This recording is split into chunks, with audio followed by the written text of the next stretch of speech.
छात्रों के मुद्दे पर सियासत महाराष्ट्र में भी दिखाई दी।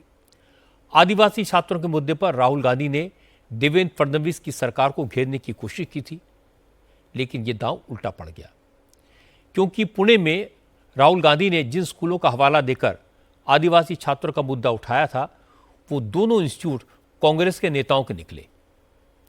राहुल ने कल देर रात ट्विटर पर मुख्यमंत्री देवेंद्र फडणवीस के नाम एक लंबी चौड़ी चिट्ठी लिखी, जिसमें उन्होंने लिखा कि आदिवासी स्टूडेंट्स 10 दिन से भूख हड़ताल कर रहे हैं, हॉस्टल में खाने की क्वालिटी खराब है, सफाई और सुरक्षा के इंतजाम नहीं है, 30 साल से कम उम्र के आदिवासी स्टूडेंट्स को हॉस्टल में एंट्री नहीं मिलती। राहुल ने यह भी आरोप लगाया कि जो छात्राएं लंबी छुट्टी के बाद हॉस्टल लौटती हैं तो उनका प्रेगनेंसी टेस्ट किया जाता है, ये ठीक नहीं है। आदिवासियों के साथ इस तरह का अन्याय सरकार को नहीं करना चाहिए। जैसे ही राहुल की चिट्ठी सामने आई तो महाराष्ट्र की सियासत गर्मा गई। महाराष्ट्र सरकार ने तुरंत जवाब दिया।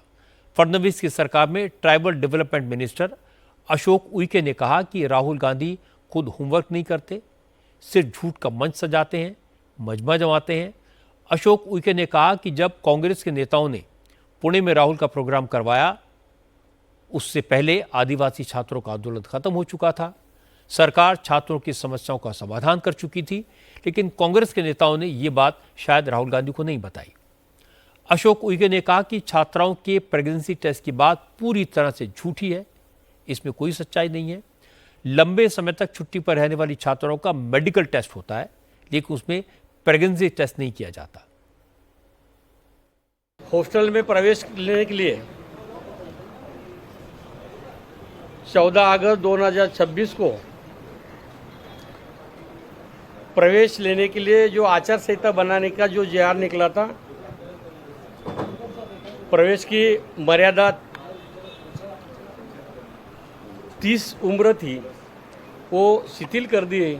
अभी कोई अट रहेंगे नहीं वयों की, ये हम सब मिलके निर्णय ले लिए। महाराष्ट्र में अनुदानित आश्रम स्कूल 100% ग्रांट वो उनकी है। राहुल जी को मालूम है, राहुल जी ने पूछना चाहिए कि वो आप नाम नहीं मारोतराव जी कोवासे की अनुदानित आश्रम स्कूल है, वहाँ पे सर्पदंश हो गया है। असल में राहुल गांधी ने अपनी चिट्ठी में गढ़चिरौली की जिस आश्रमशाला की ओर इशारा किया था, उसमें कुछ दिन पहले सांप काटने की वजह से 3 बच्चों की मौत हो गई थी। राहुल ने आरोप लगाया कि 28 आदिवासी स्टूडेंट स्नेक बाइट की वजह से जान गंवा चुके हैं। क्या सरकार हॉस्टल्स में आदिवासियों को सांप बिच्छू से भी नहीं बचा सकती? लेकिन ये दांव राहुल को उल्टा पड़ गया। पता लगा कि राहुल जिस आश्रमशाला की बात कर रहे थे, वो आश्रमशाला कांग्रेस के नेता चलाते हैं। इस आश्रमशाला के डायरेक्टर मारोतराव कोवासे हैं। कोवासे कांग्रेस के पूर्व सांसद हैं। उनके बेटे विश्वजीत कोवासे गढ़चिरौली में कांग्रेस के जिला अध्यक्ष हैं और स्कूल के सचिव भी हैं। बच्चियों की मौत के मामले में जिन 5 लोगों के खिलाफ एफआईआर की गई, उसमें इन दोनों का भी नाम है। इस मामले में 2 अधिकारियों को सस्पेंड भी किया गया है। आश्रमशाला की मान्यता रद्द कर दी गई है। इसके बाद बीजेपी के नेताओं ने यवतमाल की एक और आश्रमशाला की पोल खोल दी। यवतमाल की चिंदुजीपुर के आदिवासी आश्रमशाला के बच्चे भी आंदोलन कर रहे थे। इस आश्रमशाला में कोई सुविधा नहीं है। 372 स्टूडेंट के लिए सिर्फ 50 बेड हैं, बाकी बच्चे ज़मीन पर सोते हैं। बच्चियों के बाथरूम में दरवाजे नहीं हैं, खिड़कियां टूटी हुई हैं। बीजेपी के नेताओं ने कहा यह स्कूल कांग्रेस के नेता वसंतराव पुरके चलाते हैं। कांग्रेस की सरकार में महाराष्ट्र के मंत्री रह चुके हैं। फडणवीस की सरकार ने इस स्कूल की भी जांच के आदेश दिए हैं। बीजेपी ने आरोप लगाया कि सालों तक कांग्रेस ने आदिवासियों का शोषण किया है।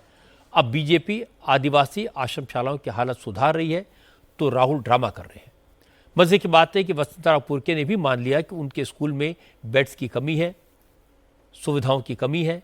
वसंतराव पुरके ने कहा कि वो जल्दी से जल्दी हालात को सुधारेंगे, आश्रम की कमियों को दूर करेंगे। मारेगावला आहे, अत्यंत दुर्गम भागात होती, अत्यंत दुर्लक्षित ठिकाणी होती आणि म्हणून मी माझी शाळा ही मास्टर प्लॅनमध्ये मी मारेगावला आणली। जागा छान आहे, इमारत छान आहे। महाराष्ट्र के पूर्व मंत्री वसंतराव पुरके का बयान हिंदी में आपको बता देता हूं।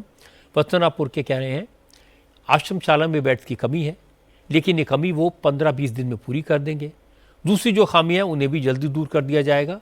लेकिन वत्सनापुर के ने यह भी कह दिया कि उनकी आश्रमशाला में जो कमियां हैं उसके लिए सरकार जिम्मेदार है। अफसरों को वक्त वक्त पर आश्रमशाला का इंस्पेक्शन करना चाहिए, कमियां पकड़नी चाहिए और दूर कैसे करना है इसके सुझाव देने चाहिए। कांग्रेस नेता वत्सनापुर के मान रहे हैं उनके स्कूल में गड़बड़ियां हैं, लेकिन कांग्रेस के दूसरे नेता फिर भी मानने को तैयार नहीं है। विजय वट्टेटीवार ने कहा कि राहुल गांधी के सामने आदिवासी छात्राओं जो कहा वही सच है, अब सरकार उस पर लीपापोती कर रही है, मंत्री झूठ बोल रहे हैं।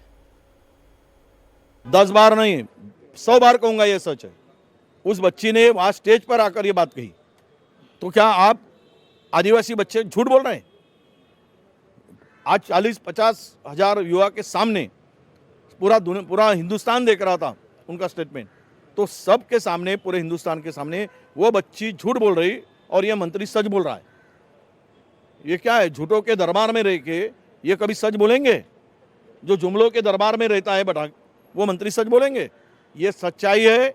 हम भी आश्रम स्कूल चलाते हैं, हमारे पास में भी एक आश्रम स्कूल है, वो मंत्री के पास में भी है। छुट्टी में जाने के बाद में ये कंपलसरी किया है, ये टेस्ट उनको मालूम नहीं होगा और वो गलत इंजाम नहीं है। वो बच्ची ने, ये कोई राहुल गांधी ने स्क्रिप्टेड नहीं था। राहुल जी गांधी के सामने वो बच्ची ने मराठी में, ताकि मराठी मंत्री को समझे, इसीलिए वो रखा था। असल में राहुल गांधी इल्ज़ाम लगाकर फंस गए।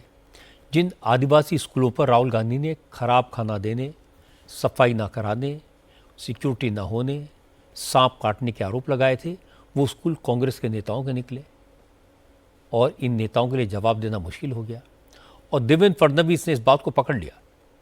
राहुल ने दूसरा आरोप छात्रों के भूख हड़ताल पर बैठे होने का लगाया था, पर छात्रों का आंदोलन तो पहले ही खत्म हो चुका था। इससे और एम्बेरसमेंट हुई। राहुल गांधी ने बिना होमवर्क किए, बिना तैयारी के आरोप लगा दिए। देवेंद्र फडणवीस अलर्ट थे, इसलिए लेने के देने पड़ गए।